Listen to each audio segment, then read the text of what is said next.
क्या आप जानते हैं, जो दुख आज आपको तोड़ रहा है वही आपको बोधि के द्वार तक ले जा सकता है। एक आदमी एक दिन बुद्ध के पास आया।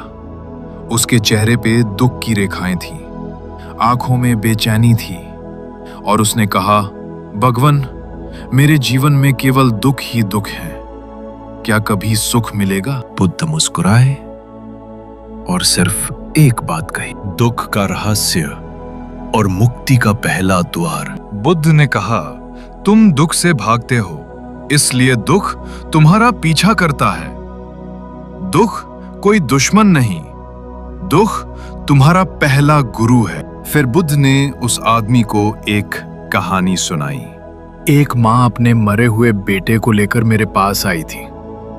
रोती, चिल्लाती, गिड़गिड़ाती। मैंने कहा, जा किसी ऐसे घर से सरसों के दाने ले आ जहां कभी कोई मरा ना हो। माँ दौड़ पड़ी, हर घर गई, लेकिन हर दरवाजे के पीछे कोई ना कोई दुख छुपा था। जब वो लौट कर आई, उसकी आंखों से आंसू सूख चुके थे। वो कुछ नहीं बोली, बस शांति से बैठ गई और वहीं से उसके बोधि की शुरुआत हुई। बुद्ध ने पहली बार संसार को बताया, दुख से भागो मत, उसे देखो, समझो। यही है पहला आर्य सत्य। दुख है, लेकिन ये अंतिम नहीं है।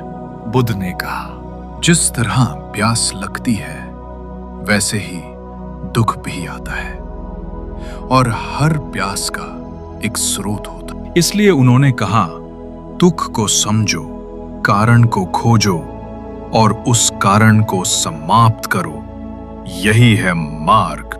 दुख से भागना समाधान नहीं, उसे समझना मुक्ति है। बुद्ध कहते हैं, जो देख लेता है दुख वही देखता है जीवन का मार्ग।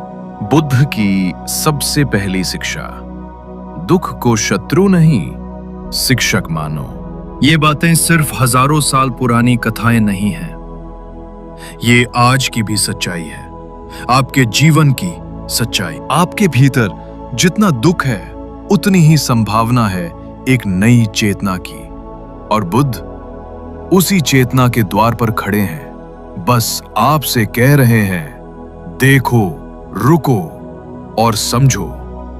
यही पहला कदम है। आज इस एपिसोड में हमने जाना कि दुख कोई सजा नहीं, वो हमारे भीतर की आंखें खोलने वाला अनुभव है, और जो इस अनुभव को पूरी तरह समझ लेता है वही मुक्ति की राह पर पहला कदम रखता है। यह सिर्फ एक वीडियो नहीं, ये जीवन की उस गहराई को छूने की शुरुआत है जिससे लाखों लोग अब तक दूर थे, और अब बुद्ध का ज्ञान आपके द्वार पर है। तो मिलते हैं अगले रविवार एक और जीवन बदल देने वाले एपिसोड में। सब्सक्राइब जरूर करें, शेयर करें, कमेंट करें और इस ज्ञान को हर उस व्यक्ति तक पहुंचाएं जिसे इसकी सबसे ज्यादा जरूरत है। बुद्ध पिटक, क्योंकि ये सिर्फ चैनल नहीं, ये जीवन का प्रकाश है।